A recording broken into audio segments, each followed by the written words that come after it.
Yan, magandang araw mga lods, mga kaibigan, magandang araw. At kumusta kayo? At belated Happy New Year sa inyong lahat. Ngayon tayo makapag-upload ulit dahil busy tayo ng nakaraang mga celebration sa New Year's at saka Christmas. Kaya ako nga pala galing kanina sa laot. Nung namingwit ako, wala tayong huli. Buti pag uwi ko, meron palang magpapagawa sa akin ng electric pan at saka rice cooker. Unahin natin tong rice cooker mga lods. Itong rice cooker niya, papagawa niya sa akin. Ito, wala daw power. Ito mga lods, walang power. Kaya testingan natin mamaya. Testiran natin kung anong problema. Kaya wag natin itong patagalin mga lods. Yan, ito yung sinasabi ko mga lods na rice cooker. Yan, dumi na. Tabi mo natin itong mga kaldero niyan. Ang sabi ng mayari, wala na daw power. Kaya testira natin kung wala ba talagang power to. Testira mo natin. Yan. Lagay lang natin sa oil. Tapos testira natin kung may power ba mga lods. Meron naman power. You know? Meron palang power mga lods. Kaya lang itong ano niya, no? Kung napapansin niyo yung plug niya mga lods, kita na pala yun, no? Wire o yun, no? Delikado sa gagamit nito. Kaya isa rin to sa ayusin natin mamaya. Yung cord niyan. Yan. Pero ito nga, delikado nga ito mga lods, oh. Kung napapansin nyo, oh, makikita nyo yung cord nyan. Easy cord. Delikado, palitan natin ito mga lods. Tapos ito yung ano nyan, no. Buksan muna natin itong likod, ilalim nito mga lods, para makita natin kung anong problema nito.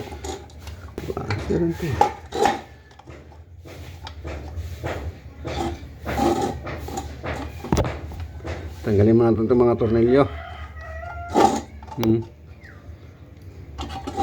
Tapos dito.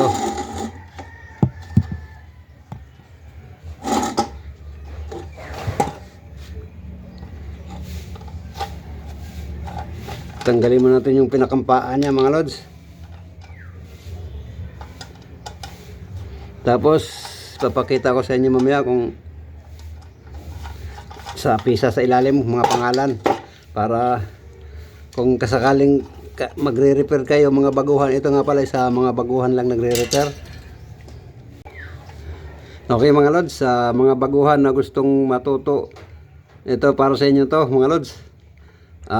Bago natin baklasin, sabihin ko na sa inyo mga pangalan nito, mga pisa nito sa loob, kung anong mga pangalan yan, anong tawag dyan. Ito mga lods, yan, lapit natin. Ito, yan, may dalawang haligi, yan. Ito yung tinatawag na filament, yan, filament. Line 1, line 2, galing sa AC cord, yan, ito galing sa AC cord, line 1, line 2. Yan, kuha nyo. Tapos, ito nga pala muna, ito thermal fuse. Ito yung thermal fuse mga lods. Yan, thermal fuse yan. Yan, tinuturo ko, malabo. Yan, thermal fuse to mga lods. Yan, 250 volts. Tapos 185 Celsius. Ibig sabihin nito mga lods, ang kaya rin nito na init hanggang 185 Celsius lang. Pwede lumagpas ng konti.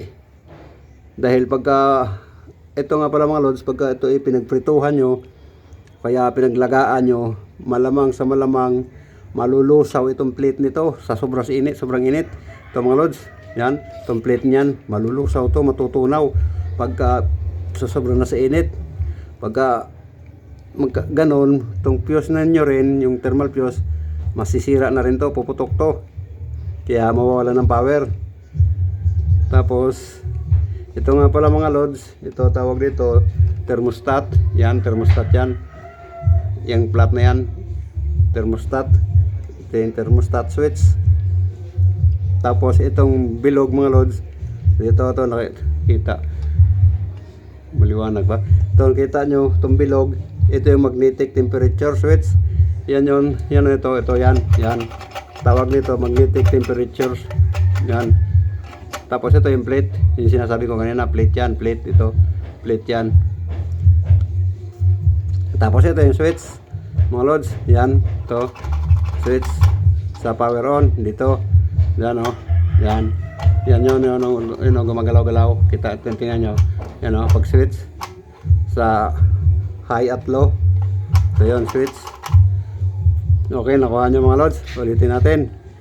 Ito yung filament. Yan, may dalawang paa. Dito nakakonek yung line 1 at line 2 sa AC cord. Yan. Tapos ito ay thermal fuse. 250 volts, 185 Celsius. Yan. Tapos ito mga loads, ito yung flat thermostat switch, ito yung thermostat. Yan. Tapos ito yung switch sa pag on mo, yan dito, yan. Yan, kuha na. Siguro okay na tayo mga loads. Naintindihan na ng mga baguhang gustong matutong gumawa para malaman kung ano mga pangalan. Ngayon, babaklasin na natin to mga loads. Diyan dito ay nag voice over lang tayo dahil may nagbibideo ko na naman sa amin. Kaya yan, ito unahin natin ngayon. Pag palitan na muna natin yung cord mga lods. Kaya yan delikado sa kuryente yung maggagamit nito. Yan, pinalitan ko na ng plug. Dahil sabi na may-ari, pag baka mayroon akong plug na bago, palitan ko na lang daw dahil babayaran din naman niya. Kaya yan, pinalitan na natin. Saka hindi pwedeng palitan yun, lods. Malalagay sa peligro yung gagamit nito. Lalo na pagka walang alam. Basta-basta kung saan sa lang inihila dun sa pagka naka-plug. Yan mangyayari. Mapupunit yung insulator, yung balat. Tapos, delikado na sa kuryente yung gagamit. Yan. Ito namang pinalit kong plug mura lang naman to. Mabibili lang to sa may inyo. Mura lang to, wala pang sandan to. Diyan, tutornilyo na natin para balik na natin yung takip mamaya. Mahirap kasi sa amin, baka maraming nagbibidyoke. Kaya mga kapitbahay ko, halos lahat mayroong bidyokihan. Pang personal lang nilang gamit ba. Meron na akong warning sa CPR dahil sa music sa mga nagbibidyoke. Kaya mag-iingat na tayo, baka ma-CPR ulit. Yan, inigpitan ko na para matakipan na natin yan. Medyo mixin na yung cord nung rice cooker, pero okay na yan dahil aabot din naman yan doon. Gagawa na lang ng paraan para umabot yan.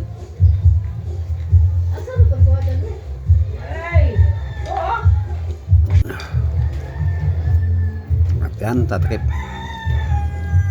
Yan, may takip na para safety na yung may-ari.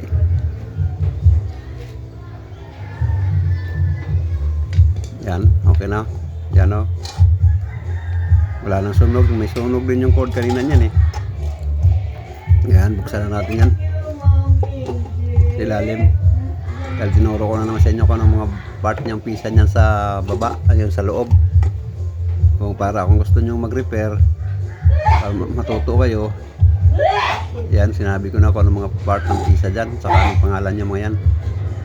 Dito ay may patid yung wire. Kaya pala siguro walang power, sabi na may-ari. Baka pa wala-wala. Yan mga lods, yan nakita niya yung ko. Nakatuwid yan, dapat paparihan mo sa kung anong butas niyan. Yan, gaganyanin mo. Yan sa may switch papuntang magnetic temperature. Yan iniipit lang yan. Pinutuwid pagka gusto mo nang makabit, pero pag inaano yan. Yan, ganyan yung kagaya ng butas mga lods. Nakikita naman siguro ninyo, yan yung butas na ganyan. Gagaya nyo lang paggawa doon para lumusot yun, yung magnetic temperature. Tapos yung pa isa dyan, meron panlock yan mga lods. Yan tinuturo ko yan. Naka ano din yan. Yan naka ganyan. Kailangan ituwid nyo lang para mahila nyo palabas. Yan. Ituwid nyo lang yan. Yung pagpantayin nyo lang. Dahil naka-usli yung isa niyan para wag malaglag. Pag kakabit yan mamaya mga lods, yan natanggal ko na. Tapos pambira ang dumi. Ito yung talagang hindi na ito luluto. Kung magka-power man to, automatic maglulo. Dahil yan sa ganyang napakarami, kaya lihain natin yung mga lods. Sa mga gusto matuto yan, lihain nyo lang yan. Tapos pakintabin nyo lang. Dahil yan, wala talagang ground yan, walang kontak yan. Dahil yan, napakakalawang na. Yan o, tinuturo ko, lihain nyo lang yan. Hanggang sa kuminis, yung kumintab, pakintabin nyo yan. Yan lahat, palibot. Palibot, lilihain nyo. Yan, medyo makintab na mga lods, pero meron pa rin mga kalawang natitira o. Talagang linisin natin mabuti yan. Kailangan wala ng kalawang yan. Para gumanda yung init. Ganyan kasi wala yan. Saka yan din sa ulo niyan. Linisin nyo rin yan. Kailangan talaga makintab lahat yan para hindi na sagabal. Kailangan magkontak na. Yan, linisin nyo. Pakintabin nyo rin yan.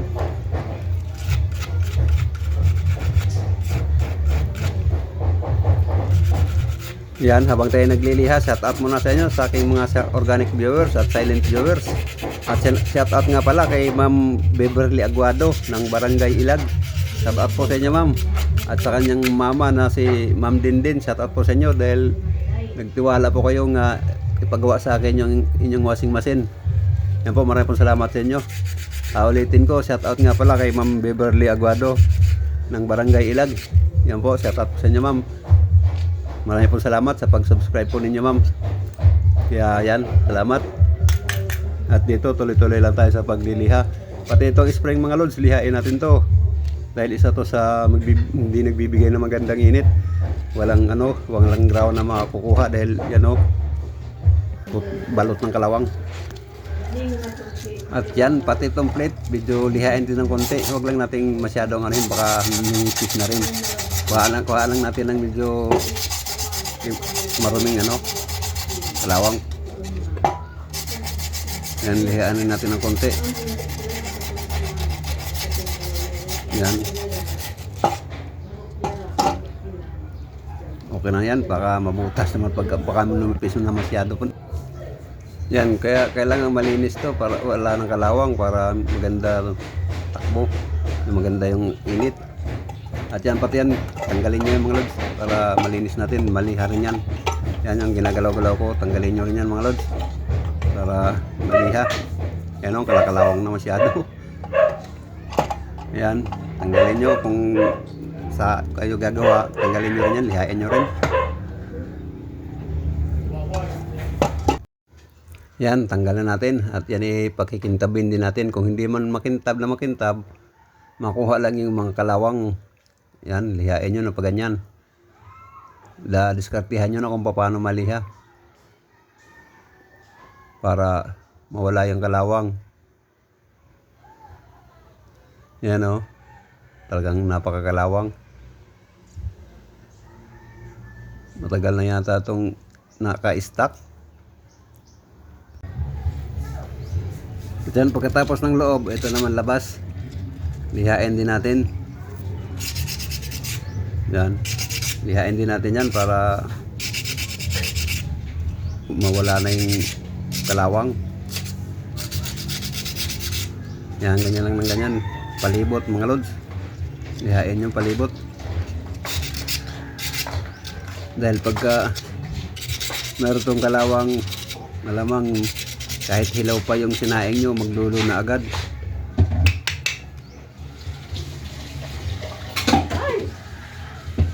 Yan, bago natin salpak. Yan, ganyan. Yan. Medyo malinis na. Hindi na makakuha yung talagang kalawang mga lods.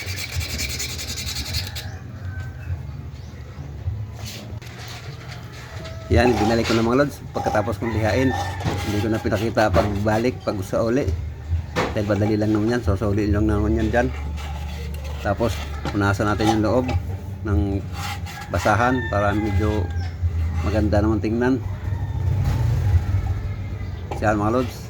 Yan, punasan lang natin. Kung hindi na makuha yung dumi, wala natin magagawa dyan dahil nakadikit na yung duming yan, no? Hindi na matanggal. Kahit ano pang punas, okay na rin yan para pagpagan natin. Yan, napakarumi pati labas, napakarumi.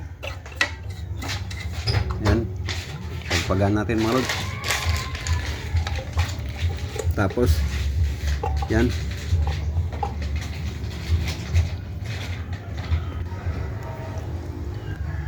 yan mga lods. Tapos lagay natin tong magnetic temperature mga lods. Yan dyan, saka yung may spring, yan pasok natin. Tapos ano natin dito sa may ilalim, tingnan nyo dyan. Yan. Tapos pasok natin dyan sa may switch, yung may magnetic temperature na yung parang ano, mahaba, yung parang dila. Papasok natin yan dyan sa may switch, butas ng switch. Yan tinuturo ko. Pasok natin dyan. Yung kaninang tinanggal natin, yan, pasok natin. Yan, pumasok na mga lods. Yan. Yan, pumasok na. Tapos, tutuwirin nyo naman yan para wag na matanggal ulit. Para nakasabit na. Yan, ganyan. Tutuwirin nyo. Yun, yan. Pasensya na mga lods. Medyo hindi ako magaling magpaliwanag kasi. Saka Tagalog. Kaya medyo nahirapan ako managalog. Kaya pasensya na kayo. Sana nasundan nyo. Yan, tinuturo ko. Saka yung tatlong yung tatlong tukod naman, papasok nyo sa may butas dyan. Pagka pumasok na, anuhin nyo naman yun, yung ganyan, pipilipitin nyo naman. Yung tatlo kanina, na tinuwid natin, yan, pilipitin nyo para umusli yung ano, para may umusli, para sumabit sa butas. Yan. Sana nasundan nyo. Yan, ganyan, tingnan nyo mga lods, tingnan nyo. Yung, ganyan ninyo. Ganyan ninyo. Yun. Tapos, pag binitawan yan, kasabit na yan. Yan. Yan na. At yan. Yun, matibay na yung mga lods. Okay na yan. Yan, okay na yung mga lods. Yan, tingnan nyo yung switch power on. Yan, yun yung switch power on. Pagka may kaldero na doon, hindi na bababayan. Alam nyo naman siguro pagka sa receiver, nakikita nyo naman yung switch na yan. Yan, pagka on ng laki ng kaldero, naka ano ba yan, yung kulay orange. Tapos pagka pinihit nyo, yan, magre-red na. Pagka yan, ganyan. Yan, ganyan, yan, magre-red na yan. Yan lang mga lods. Okay na to. Susunod lang natin dito mga lods, ano. Ayan o. So dating gagawin dito mga lods, tingnan natin yung ano. Yan o. Tingnan natin. Yan yung thermal fuse mga lods. Tingnan natin kung gumagana pa ba. Dahil hindi ko na tinanggal yan. Napakakalawang na kasi, mahirap na yung ano, tornilyo, baka maputol. Kaya hindi ko na muna tinanggal. Testiran na muna natin kung okay pa ba yung thermal fuse. Kung sira yan, meron man tayong pamalit niyan mga lods. Yung thermal fuse na yan. Testiran mo natin. Ilagay natin sa buzzer para may sa continuity na buzzer. Yan, testiran natin. Pasensya na mga lods, medyo nabubulol ako. Testiran natin yung thermal fuse. Kung ito ay babaser, ibig sabihin okay pa to, goods pa to mga lods. Yan. Sana marinig nyo yung buzzer. Yan.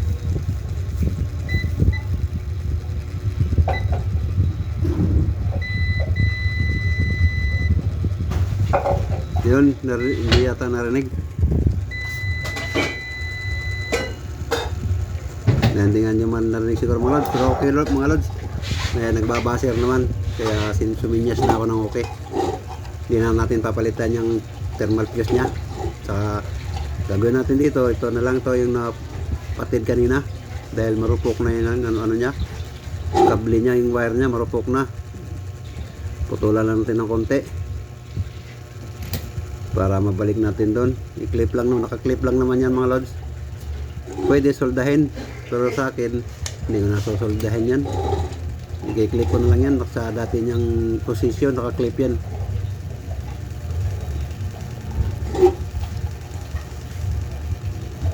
Yan, i-clip, pasok lang natin sa clip at saka ipiti natin. Sandali, yun.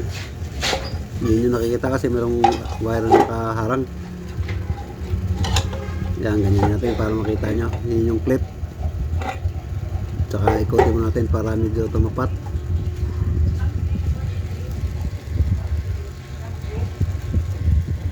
Yan yung filament mga lods. Yan yung galing sa ano, yung naputol na yan. Yun yung galing niya sa AC cord. Punta dyan sa may filament na yan. Sa line, yan yung line 1 na patid. Baka wala, dahil walang power siguro sabi ng may-ari, dahil yung sa AC cord na line 1 yan, naputol yan. Kaya nakabit na natin. Siguro naman okay na to mga lods. Testingan natin to mamaya. Yan. At yan yung kanyang cord. Testira natin kung mayroon bang papasok na kuryente doon. Ganun pa rin sa continuity, tapos nakasilik sa buzzer para marinig natin kung may papasok ba na kuryente ron pagka sinaksak natin. Yan, meron mga lods kabila, kung meron bang koneksyon, meron bang power na papasok pagka sinaksak natin, baka sira yung cord.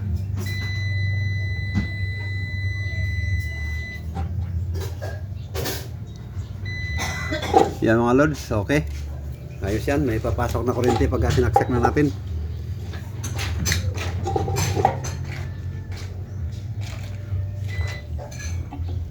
Yan, tapos dito sa filament.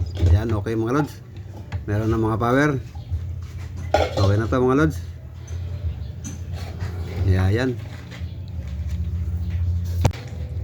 Yan mga lods, napalitan na natin tong cord niyan. Yan, ito yung dati niyang cords. Yan o. Makita nyo, sunog-sunog. Tapos dito, yan o, kita na yung wire. Kaya pinalitan na natin. Ito na yung pinalit natin mga lods. Ito. Yan. Tapos ito, yan o. Yan. Tapos, testingan natin kung ganyan muna natin para makita nyo kung iilaw ba. Kung may power na ba. Dahil walang power to kanina mga lods. Ayan, tingnan natin. Saksak natin. Yun. Milaw na mga lods, may power na. Tapos, yan o, lipat natin. Yan, lipat natin. Yun, meron ng power mga lods. Bali, ang nagawa natin dito, itong,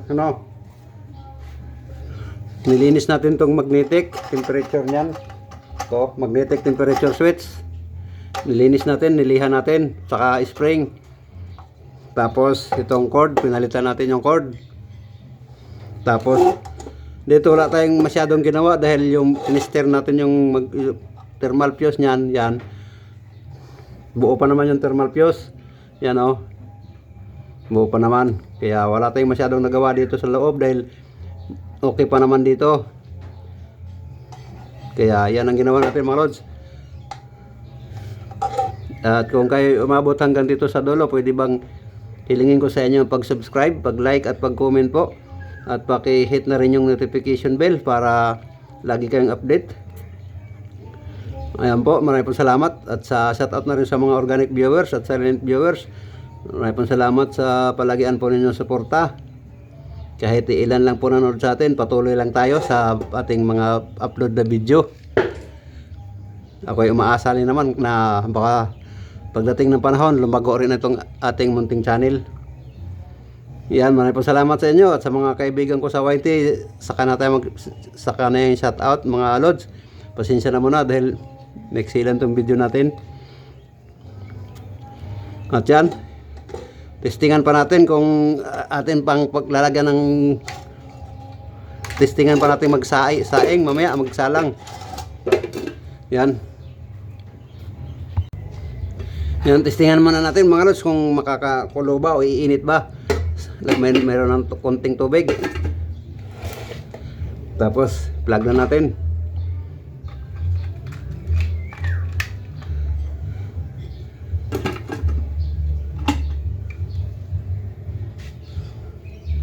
Yan, nagpula na mga lods. Yan o, kung makikita nyo, nakapula na yun. Yan, nakapula na. Ibig sabihin, nasa, ano yan, nag-cook mode na yan mga lods. Yan o, may ilaw na. Tingnan natin kung kukulo ba. Yan na mga lods, kukulo-kulo na. Yan o. Pahit na to mga lods. Okay na to. Ano, kumukulo-kulo. Yun. Suli na natin to sa may-ari dahil gusto niya suli bago mag saing ng tanghalian dahil gagamitin niya to. Yeah. Yan. Sige, maraming salamat mga lods. Hanggang dito na lang.